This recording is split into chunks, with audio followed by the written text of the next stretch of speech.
Alors d'abord, ce sont deux mots qui sont très à la mode, RGPD et expérience client. Aujourd'hui, les entreprises ont compris sur le plan de l'expérience client que c'était le vrai différenciateur, là où les produits et les prix sont globalement similaires.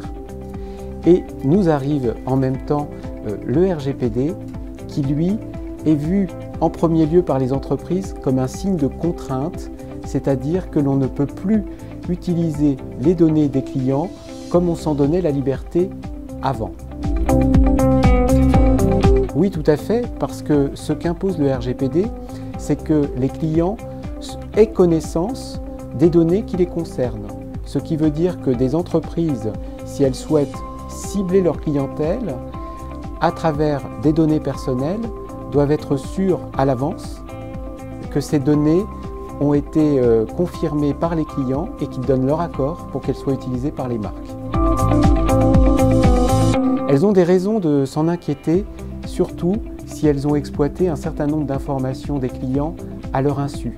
Et il est vrai aujourd'hui que lorsque l'on va par exemple sur un site internet, lorsqu'on est sur une plateforme d'e-commerce, on a un certain nombre d'informations qui nous sont posées et dont on ne sait pas toujours combien de temps elles seront conservées et à quoi elles vont servir. Or aujourd'hui, les seules données que l'on doit conserver en tant que marque sont celles qui sont essentielles à la délivrance du service ou du produit. Ce qui veut dire que toute autre information doit être validée consciemment par le client pour être conservée par l'entreprise. Donc cela pose véritablement l'enjeu de la relation et de la confiance entre l'entreprise et ses clients.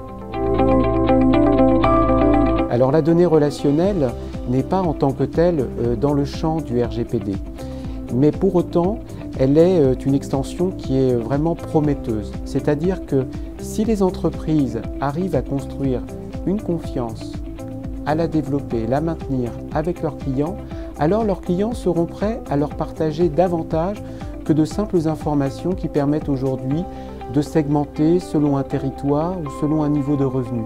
Avec les données relationnelles, on entre véritablement dans le champ de l'expérience client. Donc ce champ de la donnée relationnelle est récent, il fait appel à des savoir-faire comme la sociologie appliquée, permet de dessiner des profils de personnes sans forcément qu'elles soient nominatives, mais permettant par rapport à des clients de savoir s'il vaut mieux les adresser d'une certaine façon, par exemple de façon très simple où on leur propose même de la digitalisation, ou d'une façon très approfondie avec de la présence à leur côté, de l'explication, de manière à pouvoir véritablement répondre aux attentes de chacun.